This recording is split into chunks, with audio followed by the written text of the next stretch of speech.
अभी जो आपने सीसीटीवी फुटेज देखे, जो सीसीटीवी फुटेज के विजुअल्स देखे, वो किसी बॉलीवुड मूवी का सीन नहीं है, बल्कि एक असल जिंदगी में हुई हत्या की वो वारदात है जो सीसीटीवी कैमरे में कैद हुई, जहां पुलिस और कानून से बेखौफ बदमाश गाड़ी में सवार होकर आते हैं और एक शख्स पर ताबड़तोड़ गोलियां चलाने लगते हैं।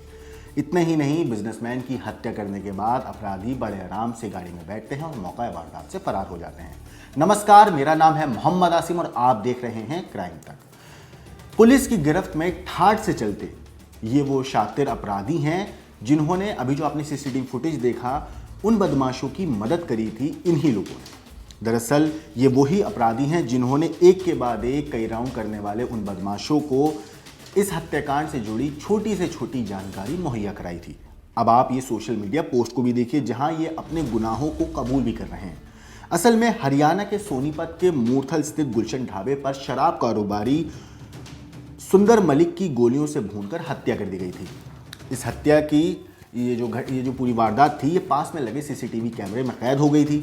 पुलिस अब तक हत्यारों को हालांकि पकड़ नहीं पाई है, लेकिन उनकी मदद करने वाले इन दोनों आरोपियों को पुलिस ने गिरफ्तार कर लिया है। वैसे बताया जा रहा है कि आरोपियों ने ये जो लोग पकड़े गए हैं, इन लोगों ने पूरी रेकी करके बाकायदा सुंदर मलिक की एक एक पल पल की जानकारी जो है वो अपराधियों तक, बदमाशों तक पहुंचाई थी। इतना ही नहीं, उन्होंने उसकी लोकेशन जो थी वो शूटरों को दी थी। साथ ही मूर्थल के गुलशन ढाबे पर 35 राउंड फायरिंग करके इसके बाद सुंदर की हत्या करा दी गई थी। शराब कारोबारी की हत्या के बाद भाऊ गैंग के सरगना साहिल ने सोशल मीडिया पर एक पोस्ट शेयर किया था और इस पूरे हत्याकांड की साहिल ने जिम्मेदारी भी ली थी। पुलिस अभी तक हालांकि इस पूरे मामले में उस हत्याकांड में शार्पशूटरों की मदद करने वाले 3 आरोपियों तक ही पहुंच पाई है। मीडिया रिपोर्ट्स के मुताबिक इनमें से एक सनी और फौजी, जो सुंदर मलिक का साथी है, इसी ने ही सुंदर मलिक की गाड़ी में जीपीएस लगाया था और उसकी लोकेशन भाऊ गैंग के शार्पशूटरों को दी थी, जिन्होंने मौका वारदात पे पहुंचकर जो सुंदर मलिक था उसको गाड़ी से उतारा और उसके बाद एक तकरीबन 35 राउंड गोलियां चलाकर उसकी हत्या कर दी थी। अब पुलिस ने रामेश्वर उफकल्लू बुसान और नवीन मलिक को भी इस पूरे मामले में गिरफ्तार कर लिया है। दोनों पर शार्पशूटरों की मदद करने का आरोप है। दोनों को भाऊ गैंग के अलावा कहते हैं कि नवीन बालिक गैंग से जुड़ा हुआ बताया जा रहा है। इतना ही नहीं, सुंदर मलिक हत्याकांड में इनकी भूमिका की भी जांच पड़ताल अब की जा रही है। इनको कोर्ट में पेश करने के बाद इनकी रिमांड ली जाएगी। हालांकि इस पूरे मामले पर डीसीपी गौरव राजपुरोहित ने बताया है कि सुंदर मलिक हत्याकांड में शार्पशूटरों की मदद करने वाले तीनों युवक को गिरफ्तार कर लिया गया है। रामेश्वर निवासी गांव बुसाना, नवीन मलिक गांव अगवानपुर और सनी और फौजी को पहले ही कोर्ट में पेश करके 9 दिन की पुलिस ने रिमांड ले ली थी। जबकि नवीन मलिक पर कोई पहले मुकदमा हालांकि दर्ज नहीं हुआ है, ना ही उसका कोई आपराधिक रिकॉर्ड है। जबकि जो शूटर है उनकी पहचान की जा रही है। जो भी तथ्य सामने आएंगे उसी के हिसाब से इस पूरे मामले में जांच पड़ताल की जाएगी, उसी कार्रवाई की जाएगी उसी हिसाब से। इस पूरे मामले पे डीसीपी ने क्या कहा, उनका क्या कहना है इस पूरे मामले पे, पहले आप उनकी ये बाइट सुनिए। जी, जो ये मूर्थल के अंदर गुलशन ढाबे पर जो ये हत्याकांड हुआ था, इसकी जांच करते हुए हमने अभी तक कुल मिलाकर 3 आरोपियों को गिरफ्तार कर लिया है। इसमें पहले आरोपी की सूचना हम पहले दे चुके हैं। अभी कल 2 और आरोपियों को गिरफ्तार किया है, जिनका नाम जो है, एक रामनिवास बुसाना गांव के रहने वाले हैं और उन पर पहले भी 5 आपराधिक मुकदमे दर्ज हैं जो काफ़ी पुराने हैं। जो उनका आखिरी मुकदमा है 2007 का है। और दूसरा आरोपी जो है, हमने नवीन मलिक को गिरफ्तार किया है, जो अगवानपुर का रहने वाला है और उस पर किसी प्रकार का पुराना आपराधिक मुकदमा दर्ज नहीं है। और इन दोनों का जो रोल था वो लॉजिस्टिकल सपोर्ट प्रोवाइड करने में था, सीधा जो है ऑन द स्पॉट ये नहीं था। सर, जो शूटर है, क्या उनकी पहचान है वो हो चुकी है? कितने आदमियों ने इस पूरी वारदात को अंजाम है वो दिया था? देखिए, जो पहले भी हमने जो आरोपी गिरफ्तार किया था उसको भी रिमांड पे लिया है। वो भी हमारे 9 दिन की हमारे पास रिमांड पर है और इनको भी हम आज रिमांड पर लेंगे। तो उसके बाद इनसे जो पूछताछ की जाएगी और उसके बाद विस्तार में जो जांच की जाएगी, उसके बाद आपको ये सारी सूचनाएं साझा की जाएंगी। सर, शूटरों की पहचान हो चुकी है? जी, अभी हम इनसे लगातार पूछताछ कर रहे हैं और जैसे ही उनकी पहचान होगी उन पर दबिश दी जाएगी। आपको बता दूं कि शराब कारोबारी सुंदर मलिक उर्फ सुंदरा, जिसकी उम्र 36 साल थी, शनिवार रात करीब 10 बजे गुलशन ढाबे की पार्किंग में उन्होंने अपनी गाड़ी लगाई और उसके बाद रात में वो अपनी गाड़ी में ही सो गए। सुबह करीब 8:30 बजे होंडा अमेज कार में 2 बदमाश आते हैं और उसके बाद वो स्कॉर्पियो गाड़ी का पीछे का दरवाज़ा खोलते हैं। उसमें से सुंदर मलिक को घसीट कर बाहर लेकर आते हैं और एक के बाद एक गोलियां चलाने लगते हैं। लेकिन इसी बीच सुंदर मलिक ने दोनों बदमाशों में से एक बदमाश को दबोच लिया था। वो उससे अपनी जितनी भी उनके अंदर ताकत थी उसी हिसाब से उन दोनों से लड़ने की कोशिश कर रहे थे और जिस बदमाश को उन्होंने दबोचा था उसको उन्होंने ज़मीन पर पटक दिया।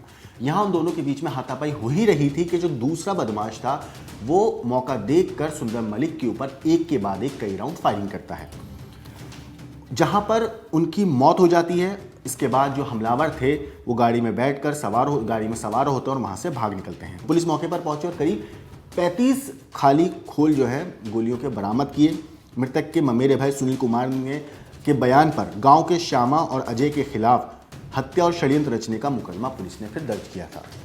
लेकिन अब बात करते हैं कि साहिल कौन है, ये गैंगस्टर साहिल कौन है जिसके नाम से सोशल मीडिया पर पोस्ट शेयर हुआ था और जिसने अपने जुर्म को कबूल किया था कि उन्होंने सुंदर मलिक की हत्या करवाई है। इस गैंग ने ही पूरी जिम्मेदारी ली थी सुंदर मलिक की हत्याकांड की। ये जो आप सोशल मीडिया का पोस्ट देख रहे हैं ये वही पोस्ट है जो इस पूरे हत्याकांड के बाद बाकायदा सोशल मीडिया पर शेयर किया गया और अपने किए हुए गुनाह को उन्होंने बाकायदा दुनिया के सामने कबूल भी किया था।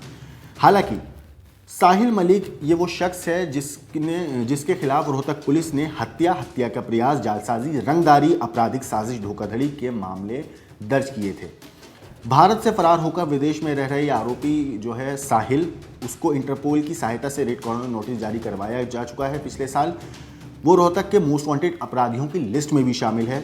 इस पर कहते हैं कि 10,000 रुपये का इनाम भी घोषित किया जा चुका है 1 साल पहले ही। साहिल इनामी गैंगस्टर रिटौली गांव के हिमांशु उर्फ भाऊ का साथी है। भाऊ के नाम से भारत में व्हाट्सएप कॉल के माध्यम से रंगदारी मांगता है। साथ ही अदालत द्वारा आरोपी साहिल की गिरफ्तारी का वारंट भी पिछले साल जारी किया गया था। इतना ही नहीं, इसके बारे में कहा जाता है, कई मीडिया रिपोर्ट्स में ऐसा दावा किया गया है और हालांकि कई रिपोर्ट्स में ऐसा कहा भी जा रहा है कि साहिल ने दिल्ली के एक फर्जी पते पर पासपोर्ट बनवाया था और उसके बाद वो यहाँ से विदेश फरार हो गया था। ये मामला संज्ञान में आने के बाद पिछले साल 17 अप्रैल 2023 को शिवाजी कॉलोनी पुलिस स्टेशन में भारतीय दंड संहिता की धारा 420, 468, 471, 120 बी और पासपोर्ट एक्ट की धारा 3 और 12 के तहत केस दर्ज किया गया था। इस मामले पर उस वक्त पुलिस ने कहा था कि साहिल पर रोहतक पुलिस ने तकरीबन 10,000 रुपये का इनाम घोषित कर रखा है। रोहतक कोर्ट ने भी गिरफ्तारी नोटिस जारी किया है। अब पुलिस इस पूरे मामले में उस वक्त महानिदेशक अपराध सीबीआई और इंटरपोल की सहायता से उसके खिलाफ रेड कॉर्नर नोटिस और लुकआउट सर्कुलर जारी करवाया जा चुका था। ये पिछले साल पुलिस ने अपराधी इस बदमाश के खिलाफ, साहिल के खिलाफ लुकआउट नोटिस जो है वो और रेड कॉर्नर नोटिस, ये सब चीज़ें जारी की थी। रोहतक पुलिस की टीम ने 10 जून 2023 को इनामी गैंगस्टर हिमांशु उर्फ भाऊ के और उसके साथी और उसके जो 5 साथी हैं उनके तकरीबन 36 ठिकानों पर रेड की थी। कई घंटे तक चली उस रेड में तकरीबन 19 mobile phone, 6 SIM card, 14 bank passbook, 3 bank की चेकबुक और 9 आधार कार्ड, 5 डायरी और बाकी सामान भी बरामद हुआ था। इतना ही नहीं, रोहतक, झज्जर, गुरुग्राम, सोनीपत और दिल्ली में ये रेड को अंजाम दिया था पिछले साल, इस रेड के दौरान तकरीबन 4 डीसीपी, 13 इंस्पेक्टर और एसएचओ, करीब 350 पुलिस के जवान भी मौजूद थे। इस पूरे जब रेड को कंडक्ट किया गया था तो बाकायदा पूरी फोर्स के साथ इन रेडों को करने के लिए पुलिस अपने साथ पूरे बल के साथ पहुंची थी और ये सारा सामान पुलिस ने इन रेडों में जब्त भी किया था। हालांकि हिमांशु उर्फ भाऊ इस वक्त नकली पासपोर्ट के जरिए कहते हैं कि विदेश में हैं। इससे पहले कि 13 अप्रैल को भी हिमांशु के जो अलग अलग ठिकाने थे उन पर रेड कर पुलिस ने 60 mobile phone, 14 SIM card, 7 lakh रुपए नकद, 2 मोटरसाइकिल, 16 जिंदा कारतूस, 3 पेटी देसी शराब, विदेशी मुद्रा, एटीएम कार्ड, पासपोर्ट, बैंक दस्तावेज, डायरी, नोटबुक और बाकी सामान बरामद किया था। ये जो रेड थी ये भी पिछले साल 13 अप्रैल को हुई थी, यानी कि 13 अप्रैल 2023 को एक और रेड की गई थी जिसमें से ये सारी चीज़ें पुलिस ने जब्त की थी। हिमांशु भाऊ पर हत्या की कोशिश, धोखाधड़ी, अवैध हत्या, लूट और फिरौती आदि के रोहतक में 12 और झज्जर में तकरीबन 7 केस दर्ज हैं। इतना ही नहीं, रोहतक पुलिस ने भाऊ को पकड़ने के लिए 1 लाख रुपए और झज्जर पुलिस ने 55,000 रुपए का इनाम घोषित कर रखा है। ये भी कहा जाता है कि भाऊ पढ़ाई के वक्त से ही आपराधिक गतिविधियों में शामिल था। साल 2020 में अपने पड़ोसी के ऊपर, अपने ही गांव के एक लड़के के ऊपर फायरिंग करने के आरोप में पहली बार भाऊ को गिरफ्तार किया गया था, जिसके बाद उसे हिसार के बालसुदा गृह भेजा गया था। हालांकि यहां से वो फरार हो गया था। इसके बाद दिल्ली के कुख्यात गैंगस्टर नीरज बवाना और नवीन बालिक गैंग से भी उसके संबंध बताए जाते हैं। हालांकि 2020 में उत्तर प्रदेश के पते पर फर्जी पासपोर्ट भी उसने बनवाया है और उसके बाद से वो फरार है। ये सारी क्राइम कुंडली थी गैंगस्टर साहिल और उसके दोस्त भाऊ की। सुंदर मलिक हत्याकांड को जिस तरीके से इन बदमाशों ने अंजाम दिया वो देखकर वाकई लग नहीं रहा था कि ये सच में एक लाइव सीसीटीवी फुटेज हैं, जहां पर बदमाश आते हैं, गाड़ी का दरवाज़ा खोलते हैं और उसके बाद अपराधी बेखौफ होकर एक बिजनेसमैन की हत्या कर देते हैं। इस हत्याकांड के बाद जो उन्होंने सोशल मीडिया पर पोस्ट शेयर किया था वो भी मैं आपको पढ़ के बताऊं, सोशल मीडिया पे जो पोस्ट इन्होंने शेयर करी है उसमें गाली देते हुए इन्होंने लिखा है कि हाँ भाई, और आगे लिखते हैं कि आज मूर्थल सोनीपत में जो सुंदर का मर्डर हुआ है वो मैंने हिमांशु भाव ने करवाया था। खुद को ज़्यादा बड़ा गुंडा माना करता है, सोशल मीडिया पर काफ़ी उल्टी सीधी बातें करता है।